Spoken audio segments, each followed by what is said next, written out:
Ассалаумағалейкум ағайындар. Мінекей мыналар қауындар жақсы болып жүр. Жапырақтарын, сабақтарын жайып, жақсы әдемі өсіп жатыр.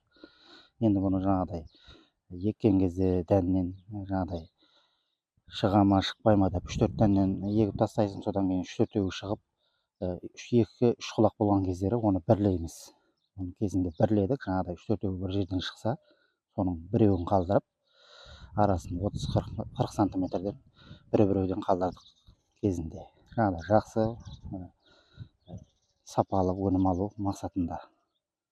Мінекей достар, енді жақсы жапырақтарын жайып, жақсы өсіп жатыр, гүлдеп жатыр қауындарымыз. Енді бұл мына гүлдерінің жаңа түйнекке отырып, түйнектерінің ірі, жақсы сапалы болу үшін енді бұны да қауындарды жаңағыдай чеканка дейді. Чеканка центральный сабақтарының ұштарын алып тастап отыруымыз керек. Мысекей мынау былай қарай кетіп баратыр. Осының үшін мінекей центральный өсіп тұрған жерін осылай алып тастауымыз керек. Мына кеткен күш, энергия гүлдерге, түйнектерге бөлініп, ол енді оның сапалы ірі болуына өте үлкен көмегі бар. Осыны шеканкелегеннен кейін сразу белгілі болады, мына жақтағы түйнектер іріленіп, үлкейіп бастайды.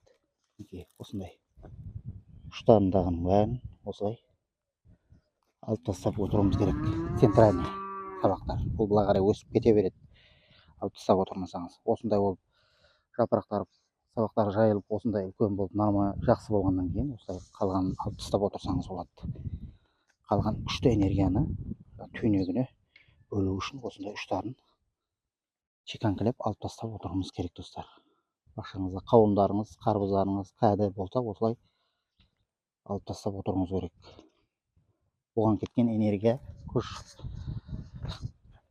түйнектерге, гүлдерге бөлініп, оларға жақсы сапалы өнім беруіне көмегі тиеді, достар. Осылай жасаңыздар бақшаңызда. Қауындарыңыз болса, осылай жасаңыздар. Видео ұнаса бір лайк баса кетіңіздер, достар. Каналға тіркеліңіздер. Қолдау білдіріп отырыңыздар, ағайындар. Аман сау болыңыздар.